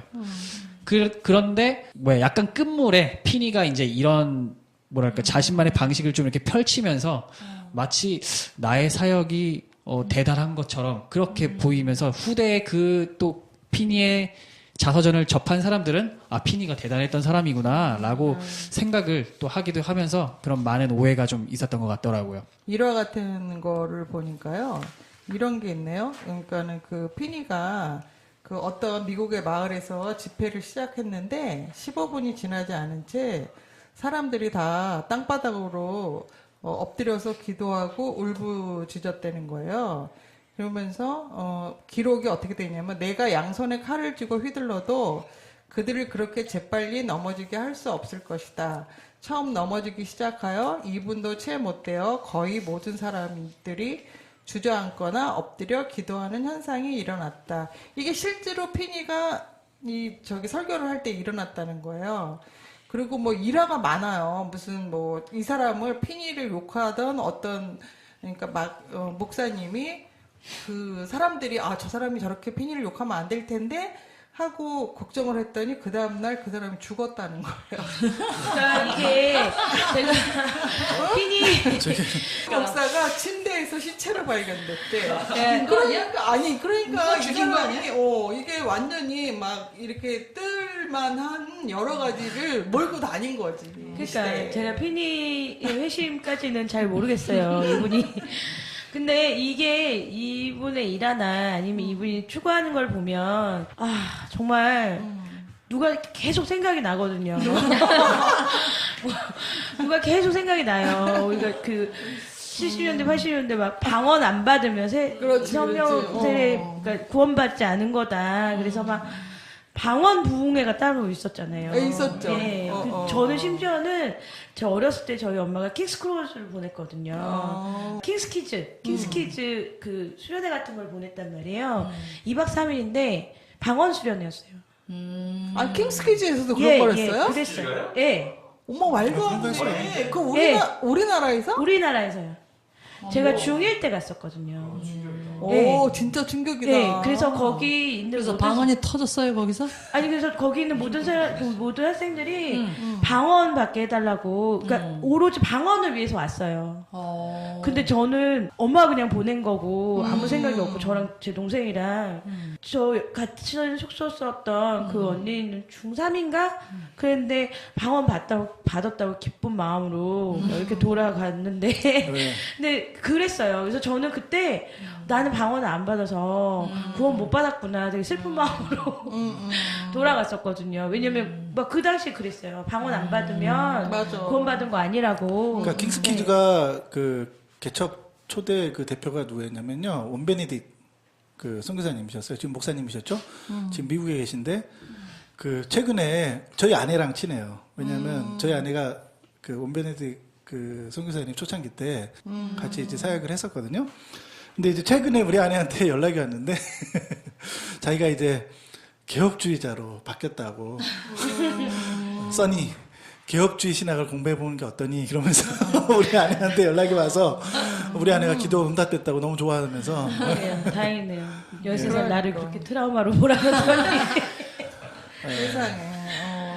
베네딕 선교사님이 초창기 때 젊었을 때는 그런 이제 영향도 많이 있었어요. 네, 그러니까 그때 별건 아니지만 되게 대단했어요. 왜냐면 저는 그냥 아무것도 몰랐는데 방언 못 받았고 있다고 울고불고 갔던 애들 되게 많아요. 그쵸. 초등학교 애들 막 진짜 막 엄청나게 많은 인원을 한꺼번에 저는 봤거든요. 그 당시 때. 근데 막 애들이 너무 철철 우는 거예요. 방언 못 받았다고. 아니 우리 작은 애도 중3 때 그거 킹스키즈 보냈거든요. 그랬는데 걔도 그러더라고. 방언 못 받으니까 그게 굉장히 큰 상처가 되는 거야. 예. 자기만 못 받는다고. 그러니까 이런 것들이 그러니까 어느 순간에 나는 구원받지 못한 자라는 오해를 불러 일으킨다는 맞아요. 거죠. 예. 나중에 이게 뒤늦게 깨닫게 되면 이미 뭐 죽었는데 뭐 네. 화를 낼 거죠. 그리고 좀 다른 얘기를 좀 제가 하고 싶은데요. 그러니까 찰스 피니의 저작물 중에 그나마 우리나라에서 좀 유명한 책이 있어요. 그게 뭐냐면 진실한 회개, 거짓 회개. 그 책이 있어요. 아 그래요? 네. 우리나라에서 꽤 많이 팔렸어요. 은성 출판사에서 그 출판이 됐는데 왜 그 책이 이제 유명하냐면요. 그 사람의 설교집이기도 했었어요. 그러니까 그 회개를 촉구하는 설교를 많이 했는데 특징이 뭔지 아세요? 철저한 회개를 강조해요. 근데 그 철저한 회개가 뭔지 아세요? 죄들에 대한 회개를 강조했던 거예요. 그러니까 찰스 피니는 우리가 말하는 the sin, 그러니까 죄에 대해서 회개를 촉구했던 게 아니라 죄들에 대해서 철저한 회개를 촉구했던 거죠. 그렇게 하면요 아무도 빠져나갈 사람이 없다니까요. 죄의 목록을 열거하면서 맞아요. 다 회개해야 돼. 그러면 그 빠져나갈 사람이 누가 있겠어요? 그게 이제 복음 전도를 할 때 안 좋은 방법 중에 하나거든요. 그러니까 하나님의 진노하시는 손에 붙들린 사람들이라는 설교가 있어요. 조나단 에드워드의 유명한 설교이기도 한데 그 설교랑 이제 그 설교집이 두 가지가 대조적인 거예요, 굉장히. 그러니까 우리 개혁주의자들은 죄의 목록을 열거하기보다는 죄를 강조하고요. 그래서 죄의 근본적인 그 인간의 근원적인 문제인 죄를 회개하는 것을 강조하고 그렇지 않은 찰스 피니 영향을 많이 받은 사람들의 특징은요. 사람들에게 공포감과 죄의 목록들을 열거하면서 그런 것들을 회개하기를 촉구하는 거야. 그러니까 그게 일시적으로는 효과가 있을지 모르겠지만 그 사람이 그렇게 회개하고 그리스도인이 된다 할지라도 문제는 뭐겠어요? 다시 그 죄에 빠지는 거예요. 그렇죠. 그럼 그가 신앙적 혼란에 빠져요. 맞아요. 그리고 계속해서 회개했는데도 불구하고 계속해서 그 문제에 계속해서 그 문제에 헤어나오지 못하는 인간의 근원적인 문제가 있거든요. 그럴 때 그 사람이 신학적인 혼란에 빠질 뿐만 아니라 나중에는 그 신앙을 부정하게 돼요. 아니 근데 이게 이상한 게 뭐냐면 그 피니가 자기의 그 회심에 대한 체험에 대한 거를 써놓은 걸 보면요. 그 주님의 발 앞에 쓰러져서 내가 할 수 있는 모든 회개를 다하였다. 나는 주님의 두 발을 나의 눈물로 온통 다 적시어 놓았다. 그는 이어 성령이 내게 임하셨을 때 마치 전류의 파장이 내 몸을 꿰뚫고 흐르고 또 흐르는 듯 하는 느낌을 받았다. 이게 도대체 무슨 회심이라는 거예요? 이렇게 자기의 회심을 써놨다니까? 아니 근데 진짜로 회심했을까? 찰스 피니의 개인적인 회심은요 진실해요. 그래요? 네. 그건 논란의 여지가 없어요. 그러니까 그의 전기들과 그의 간증들과 그의 기록물들이 많이 남아 있잖아요. 네. 그러니까 그 자신의 개인이 회심을 체험할 때 그럼 그 회심이 잘못됐냐? 아니에요. 저는 진실하다고 생각해요. 그래요? 저도 이제 개인적으로 그 사람의 자서전을 읽으면서 그가 체험한 최초의 그 회심은 진실하다고 저는 생각을 하거든요. 근데 이제 문제는 그 이후에 그 사역의 방법론들을 설정하는 과정에서 그 사람이 방향을 잘못 선택하게 되는 거죠. 그러니까 그 회심이 잘못됐기 문제가 아니라 제가 지금 잠깐 찰스 피니 저서를 좀 찾아봤는데 이분이 어마어마하시네요. 그러면 내가 거룩하니 너희도 거룩하라. 막 죽기까지 거룩하라. 죽을 만큼 거룩하라. 그리고 책이 막 그러니까 이게 사람을 무섭게 만들잖아요. 그 죽을 만큼 기도하라. 죄와 유혹을 이기는 법. 막 그러니까 거룩, 이기기, 승리 막 이런 거 있잖아요. 그러니까. 근데 이분이 그래도 좀 미래지향적이라고 얘기해야 되나? 왜냐면 지금도 그렇잖아요. 그러니까 좀 시대를 앞서간 좀 그런 근데 거가 피니가 조용기 목사님하고 이런 분들하고 비교 대상에 오르는 거는 좀 적합하지 않다고 생각해요. 왜냐하면 이 피니는 적어도 복은 안 팔았다니까요. 그쵸. 복은 안 팔았어요. 알았어요. 그리고 그러니까 저는 그러네. 이 체스핀이 이분에 대해서 이분의 회심을 뭐 의심하는 것도 아니고 그런 것도 아니에요. 근데 그리고 이분이 이런 견해를 낸 거는 좀 더 많은 사람을 회심하고자 하는 그 열정과 뭐 이런 것들이 부작용이 날 수도 있잖아요. 그렇죠. 예, 그건데 문제는 이분의 이런 잘못된 이론이 200년 후에 이 사태를 만들었다는 게 너무 슬프다는 거죠. 근데 이제 그런 성과주의랑 영웅주의가 그 후대에 대해서 계속 재생산되면서 그 후계자들이 나오잖아요. 무디를 넘어서서. 이게 무디가 사역을 전체를 부정하는 건 아니에요. 근데 이제 그런 연장선상에서 계속 사역하고 그 다음에 빌리 그레함으로 이어지고 그다음 그 이후에 수많은 선교단체들과 수많은 사역자들로 인해서 재생산되거든요. 근데 이제 이런 열심을 갖고 있는 게 제일 무서운 거예요. 어떤 분들하고 이게 굉장히 영적이라는 분들과 대화하면 이런 식으로 먹 깔고 들어와요. 너는 하루에 몇 시간 기도하니? 입을 닫아버려요. 조용기 목사님 같은 경우에는 하루에 막 5시간씩, 7시간씩 막 기도하는 거야. 그럼 강대상에서 막 기도하면은 그냥 사람들이 혀를 내두는 거야. 그러니까 그런 인간적으로 굉장한 열심이 있는 거예요. 맞아요. 그런 거. 근데 그런 사람들이 주장하는 게 야고보서 얘기잖아요. 행함이 없는 믿음은 믿음이 아니다. 그러니까 이거 들이대면서. 조용기 목사님은 이렇게 얘기하잖아요. 넌 11조 얼마 하니? 그럼 그냥 꽉꽉 주는 거예요. 자기는 뭐 얼마? 뭐 100억을 했다는 등 막 그러잖아요. 지금까지 그렇게 얘기하면은 그 사람이 기를 확 죽여놓는 거야. 그 다음부터 그러면 얘기가 안 되는 거야. 근데 뭐 11조 금액 갖고 뭐 기가 죽어. 어차피 11조 아니에요?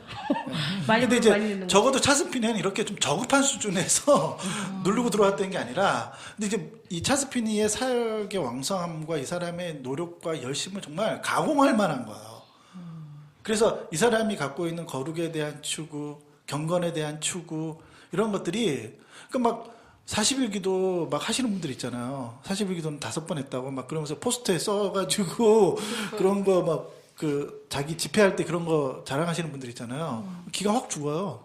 그러니까요. 아, 이분이 넌 금식 며칠 했니? 이렇게 물으면 예, 엄청 파이팅이 있었던 분이에요. 그러니까 왜냐면 제 이분의 생애나 이런 걸 보면서 이렇게 내가 얘기하면 니들이 이렇게 반발하겠지? 그러니까 난 이렇게 얘기할 거야. 뭐 이런 거 있잖아요. 이런 변증론을 굉장히 많이 생각을 하고 죽기까지 그런 걸 하셨어요. 그러니까 조나단이 얘기했듯이 복팔이는 안 하긴 했지만 근데 아까 전에 얘기한 거하고 똑같아요. 그 열심과 그 열정이 좀 어긋나면 200년 후에는 이 사태를 만든다는 거죠. 다시 새로운 종교개혁이 필요한. 그렇다면 구학파가 피니의 부흥관을 비판한 이유 도대체 무엇이죠? 네, 비판한 이유는 새로운 방식은 외적인 행동과 증정한 거듭남의 표징과 혼돈을 일으키니까 이제 쉽게 말하면 손을 들고 무릎을 꿇고 이렇게 예배할 때 그런 어떤 행위를 해야 이제 진정한 그리스도인이다라는 이제 표징을 나타내주는 그런 행동을 해야 된다고 얘기를 해요. 그래서 이런 것들 때문에 비판을 받았고요. 이제 회심에 대한 이제 경박한 개념을 유포한다는데 이제 자신이 원할 때 회심을 할 수가 있다는 거예요. 그러니까 회심 안 하고 있다가 자신이 하고 싶을 때 한다는 거예요. 회심을. 경박하네, 진짜 경박해. 네, 설교자의 요구에 대한 순종이 은혜 안에 거하게 하는 수단 20대에 한다. 그러니까 설교단에서 말씀하시는 목사님의 그 설교가 그냥 그 말씀 그대로가 하나님의 말씀이라는 거죠. 그러니까 설교라는 것 자체가 이제 그 목사님의 신학이 들어갈 수밖에 없는 자리잖아요. 근데 그런 어떤 인간의 생각이 들어간 그것을 100% 하나님의 말씀이라고 생각해서 그 아래에 있어야 그리스도인이다라고 얘기하고 있어요. 그래서 또 이제 비판을 받았고 행동의 중요성을 강조하게 되므로 거듭남 삶에 대하여 가르치지 않게 된다고 얘기하는데 그러니까 거듭나지 않고 그냥 내가 매일매일 새벽 예배 가고 금요 철야 가고 뭐 이런 거 하면 그냥 회심했다고 보는 거지. 그러니까 찰스 피니의 부흥관을 갖게 되면요, 인간의 의지적 결단으로 구원받을 수 있다라고 하는 인식이 광범위하게 퍼지잖아요. 그럼 그 반동으로 어떤 일이 일어날 것 같으세요? 반동으로. 다시요. 자, 보세요. 인간의 의지적 결정으로 내가 손을 들고 예수 그리스도를 영접하면 나는 언제든지 구원받을 수 있다라고 하는 것을 광범위하게 사람들이 보편적인 인식으로 받아들이게 되잖아요, 교회가. 그러면은 그것 때문에 반동, 그러니까 다른 극단의 어떤 현상들이 끝에서 일어나게 돼요.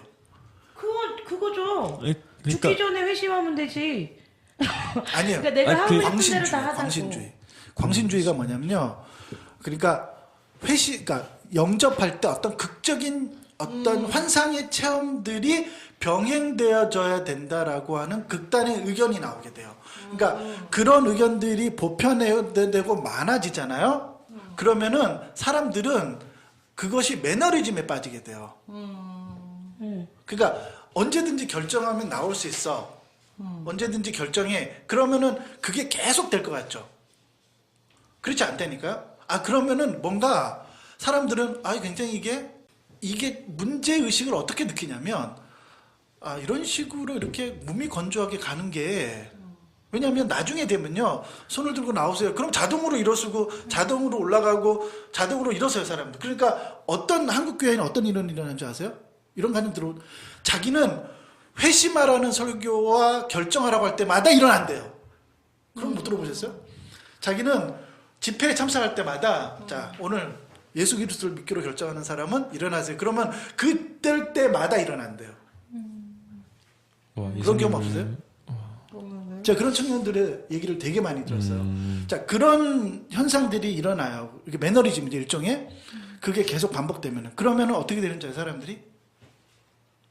뭔가 극적인 환상과 어떤 전율과 어떤 그런 게 있어야지만 예수 그리스도를 영접한다는 걸로 가요. 그러니까 한국 교회 안에서 어떤 현상이 일어나는 줄 아세요?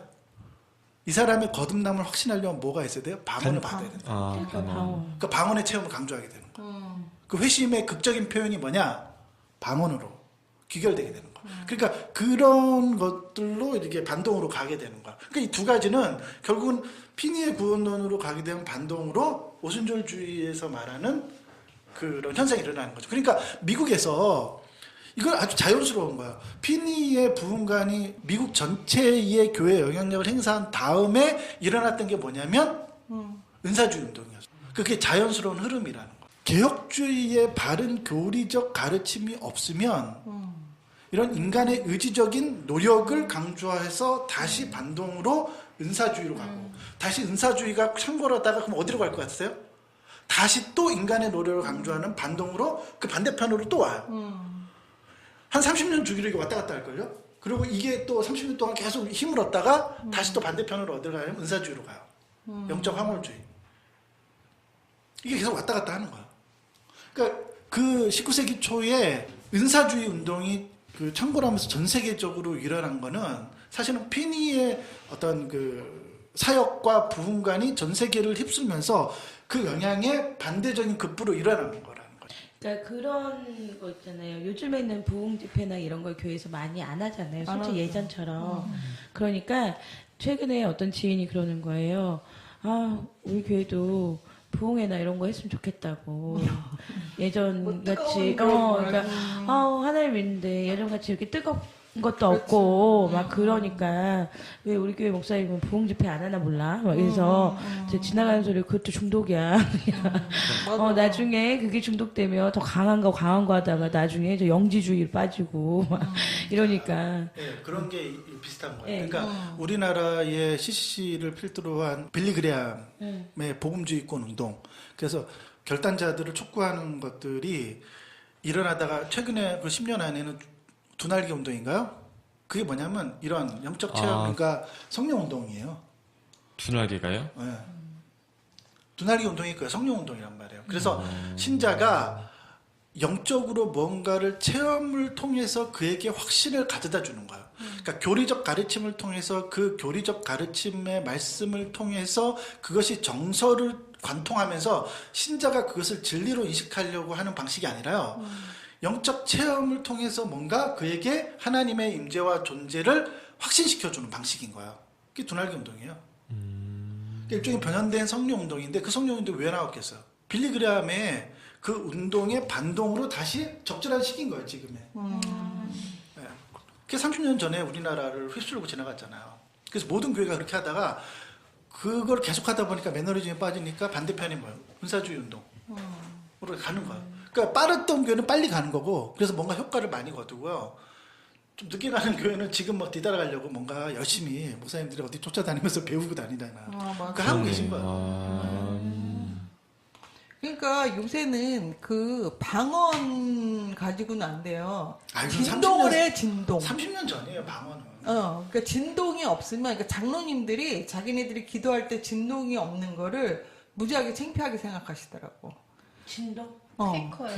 그게 뭐야? 이런 거. 이렇게 막 기도하면서 성경춤이라고 막 일명. 그래가지고 이렇게 막 떠. 근데 저는 저 이 성령 체험을 저는 솔직히 잘 안 믿어요. 왜냐면 사람이 어느 걸 너무 갈망하게 되면 환청도 들리고 환상도 보이고 그러니까 그거에 진실 그게 존재한다 존재 안 한다 뭐 이거에 대해서 별로 얘기하고 싶지는 않아요, 솔직히. 근데 최근에 저 아는 사람이 그 성령 체험을 했다는 거예요. 예, 찬양하는데 갑자기 막 손이 막 떨리고 막 그랬다는 거예요. 저혈당 에어컨 때문에 추웠던 거 아니에요? 아니, 그래서 자기가 왜 이러지? 그리고 손을 이렇게 잡았는데 계속 떨렸다는 거예요. 그래서 그리고 자기 왜 이런지 모르고 계속 이렇게 떨리고 그래서 예배 내내 떨었대요. 이렇게 떨렸대요. 근데 문제는 뭐냐면 저는 그래요. 성령이 오셨어요. 그러니까 체험을 해. 그러면 본인이 인지해야 되는 거 아닌가요? 계속 내 몸을 떨 동안 이게 뭔지 모르면 이게 무슨 의미가 있냐는 거죠. 이게. 아니지. 그게 떤다는 게 자기가 성령이 임해서 떤다고 얘기하는 게 아니에요?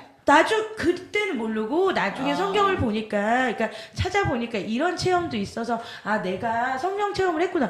이게 뭐냐고. 그래? 그거 좀 특이하다. 그러니까요, 성령의 체험도요, 그러니까 우리가 개혁자들이 보는 관점은 체험 가능해요. 근데 왜 그러한 극적인 체험들을 하게 되냐면, 자기의 죄인됨 때문에 그 고통의 강도가 굉장히 심하기 때문에요. 두렵고 떠는 거거든요. 그렇지. 그러니까 자기가 정확하게 그 체험을 할 때 자기가 인지해요. 그 체험에. 그러니까 진리의 말씀을 통해서 자기가 이 죄인됨을 깨닫기 때문에 두렵고 떨고 이 사신한번 떨듯이 떨 수도 있고 진동할 수도 있어요. 또 극적인 체험 졸도도 할 수 있고 넘어질 수도 있어요. 근데 그 신자가 정확하게 인지한다는 거고 오늘날 성령 운동을 하시는 이분들은 그런 말씀이 없는 상태에서 극적인 체험을 강조한다는 거죠. 그러니까 신자들이 넘어짐과 그래서 저도 예전에 교회에서 그런 거 많이 봤는데 넘어져 자주 쓰러져. 내가 쓰러지면 야 일어나. 그런 다음에 너 왜 오늘 넘어졌니? 적용할 때 왜 그러니까 자기도 모르겠대요. 맞아요. 그러니까 그런 거는 진실한 영적 체험이 아닌 거예요. 그 사람은 지병이 있는 거지. 아니 근데 그게 아니라 그러니까 아니 자기도 쓰러져야지. 그러니까 인지할 만큼 이렇게 떨고 막 이렇게 만족스러운 이렇게 거지. 떨었다는데 이게 성령인데 또 최근에 어떤 일이 있었냐면 그분이랑 같이 뭐 이렇게 밥을 먹을 일이 있었어요. 근데 제가 그거에 대해서 부정하는 거 아니에요. 성령 체험에 대해서 밥을 먹고 우리 커피 마시고 있는데 나 지금 또 막 손이 떨려서 고봐. 병원 가봐야겠네. 수업을 끊어야 되는 거 아니야? 아니야. 그러니까 그래서- 술 좀 작작 마시라 그래.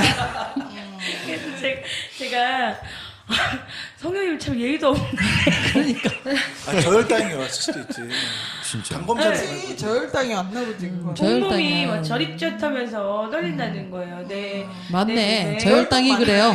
다 저혈당이네. 내 몸에 올림이 있다는 거예요. 그래서 근데 성형님 참 눈치도 없이 우선 결론적으로 좀 이런 얘기를 좀 해요. 결론을 좀 내려야 되니까 시간이 좀 갔어요. 한국 교회는 지금 어떤 상황이냐면요. 한국 교회에 대한 정확한 진단은 뭐냐면 대다수의 한국의 목사님들은 신학 공부에 부재가 있어요. 그래서 사실 우리가 찰스 피니의 어떤 부분관을 쭉 다루면서 얘기는 했지만 현재의 많은 목사님들은 자신이 그런 부분관을 갖고 있었다는 것도 잘 몰라요.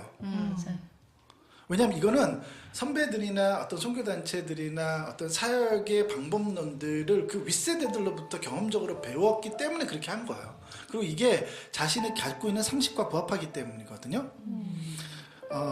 그게 이제 하나의 영향이 있어요. 그래서 대다수의 지금 한국교회 목사님들이 갖고 있는 부흥의 의식이라는 건요. 자신의 의식과 개념 안에서는요. 개혁주의적인 부흥관을 가져요. 디테일한 개혁주의 부흥관을 갖고 있다는 게 아니라요. 부흥은 하나님의 전폭적인 하나님의 주권이고 하나님의 능력이고 하나님만이 하실 수 있어 라고 논리적으로는 갖고 있어요. 현장에서는 어떻게 하는지 아세요? 피니의 방법론을 쓰는 거예요. 그러니까 개념과 논리와 신학과 설교 안에서는 하나님의 주권을 강조하고 실제 사역에서는 피니의 방법론을 써요. 그게 오늘날 한국교회 대다수의 목사님들이 갖고 있는 방법론. 지금 현실은 그래요. 근데 그럼 제가 궁금한 게 그 예전의 목사님들은 그 신학의 부재로 인해서 그렇다지만 지금 목사님들은 신학의 부재로 그렇진 않을 거 아니에요.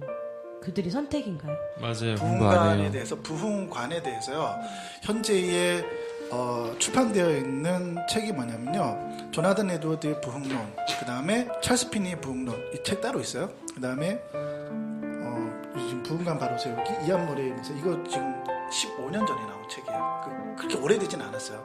그 다음에 부흥관에 대해서 최근 10년 전에 나온 책이 뭐냐면 그 부흥주의라는 책이 있어요. 찰스 피니의 부흥론, 현대주의의 부흥론을 비판한 이안 머레이의 또 다른 책이거든요.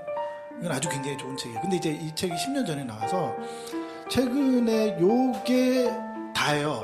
그리고 이제 대부분의 부흥과 관계된 책들은요. 한국에는 뭐라고 번역되어 있냐면 교회 성장학 연구소에서 난 내편엔 어떻게 하면 교회의 인원수를 늘리고 300명을 만들고 1000명을 만들고 2000명을 만드냐에 대한 전략적 방법론에 대한 내용들로 집필해 놓은 게 대부분이에요. 요즘은 또 소그룹에 대해서 많이. 그러니까 부흥관에 대해서 우리나라에 번역된 책과 실제로 쓴 책은 그 김남준 목사님의 부흥이라는 책하고 그 영적 기성도를 본다 이 책 외에는 한국 목사님들이 쓰신 부흥관에 제대로 된 부흥관의 책은 없고 이안 머레이 책밖에 없고요. 그 다음에 로지 존스 목사님 책 이렇게밖에 없어요. 그러니까 굉장히 적은 수의 책만 있을 뿐더러 그리고 더 많은 분량의 대다수의 책들이 교회 성장학 연구소에서 내는 책. 그러면은 보세요. 입장을 바꿔놓고 여러분들이 만약에 신학생이고 이제 나가서 바로 개척을 해야 돼요. 교회를 개척하고 사역을 해야 돼요. 어느 책을 보시겠어요? 교회 사람 수 늘리는 거. 그렇죠. 교회 성장학과 관계된 나는 이렇게 해서 300명이 되었다. 이렇게 하면 교회 주일학교 된다. 나는 이렇게 해서 교회를 부흥시켰다. 300명 돌파 아주 쉽다. 뭐 이런 책이 되게 많아요. 규장출판사나 이런 심지어 생명의 말씀사도 이런 성공주의와 관계된 책들을 많이 번역해. 왜 그냥 돈이 되거든. 실제로 사역자들이 무슨 책을 볼 것 같아요? 실천적인 거 많이 보죠. 그게 쉽고 유용하고 즉시 써먹기 좋거든요. 실용주의적인 책이에요. 그러다 보니까 대부분의 목사님들이 이런 부흥에 관련된 신학적과 교리적인 것들을 착실하게 공부하는 거가 거의 무지할 뿐더러 지금 이 이안 머레이의 부흥관 바로 세우기 이 책만 제대로 한 권만 읽어도요. 사실 목사님들이 지금 수정을 많이 할 텐데 이것도 사실은 거의 읽는 목사님 제가 많이 못 봤어요. 그러니까 한국교회는 이렇게 생각하시면 돼요. 대부분의 목사님들이 머리 안에서는 하나님의 주권을 말하고 현실에서는 왜냐 학교에서는 그렇게 배우거든요. 지나가는 얘기라도 그렇게 듣기 때문에 그리고 실제에서 설교하거나 이 찰스 피니의 부흥관 이런 것들을 말하면 굉장히 저급하게 들려요. 그러니까 설교에는 그렇게 안 해요. 설교는 그렇게 안 하는데 실제 방법론에서는 피니의 방법론을 가져다 쓰는 거죠. 그러니까 이렇게 보시면 돼요. 그러니까 어떤 목사님이 설교할 때 하나님의 주권을 말했다 그래서 그분이 실제로 목회 현장에서 그런 방식으로 쓸 거라고 그렇게 생각하시면 안 돼요. 한국 교회는. 근데 제가 아까 전에 마틴이 소개한 이 구학파가 피니의 부흥관을 비판하는 이유를 쭉 보니까 되게 화가 나는 게 뭐냐면 지금 제가 교회에서 아니면 예전에 이런 것 때문에 되게 힘들었는데 그게 고스란히 있는 거잖아요. 솔직히 그러니까 회심에 대해서 되게 경박한 개념을 유포하고 그리고 설교자의 요구에 순종. 그러니까 지금 목사의 말이면 껍벅 쫓고 순종하는 거잖아요. 예, 그거서부터 해서 또 약간 자기 의가 들어가는 순종, 성과주의. 예, 그러니까 저는 아까 전에도 계속 얘기했지만 찰스 피니의 그 본인의 개인의 회심은 정말 다행이라고 여기지만 진짜 너무 짜증이 이분이 좋은 의도로 했더라도 이 잘못된 어떤 가르침이 정말 엉망진창을 만드는 것 같아요. 그래서 예, 교리 교육이 다시 한번 중요하다를 또 느끼는 것 같아요. 그러니까 우리가 지금 여러분들이 다니고 있는 교회가 어떤 사역의 방법론을 택하고 있냐는 것을 쉽게 알 수 있는 것은 뭐냐면요. 그러니까 회심 없는 구원을 말하고 있는 대부분의 교회들은 찰스 피니의 방식의 교회 성장학적인 부흥의 관념들을 갖고 있다고 이렇게 생각하시면 돼요. 그래서 그 안에서 결론적으로 가질 수 있는 건 뭐냐면 인간의 노력, 인간의 열심으로 결국 부흥을 쟁취하고자 하는 인간의 끝없는 노력인 거죠. 그 안에서 자신들의 바벨탑을 쌓아서 결국 뭔가를 성취해 가는 거예요. 저는 실은 오늘 우리 청년들과의 나눔을 통해서 그 중에 몇몇 청년들이 저는 그동안 주님을 믿지 않았던 것 같아요 라고 고백을 하는 그 순간 우리 교회 부흥할 수 있겠다라는 생각이 들었거든요. 부흥을 위해서 끊임없이 기도할 거고 듣는 청취자분들도 여러분의 교회를 위해서 교회의 부흥을 위해서 기도하시는 꼭 그런 분들이 됐으면 좋겠습니다. 오늘 방송 여기서 마치도록 하겠습니다. 감사합니다. 수고하셨습니다.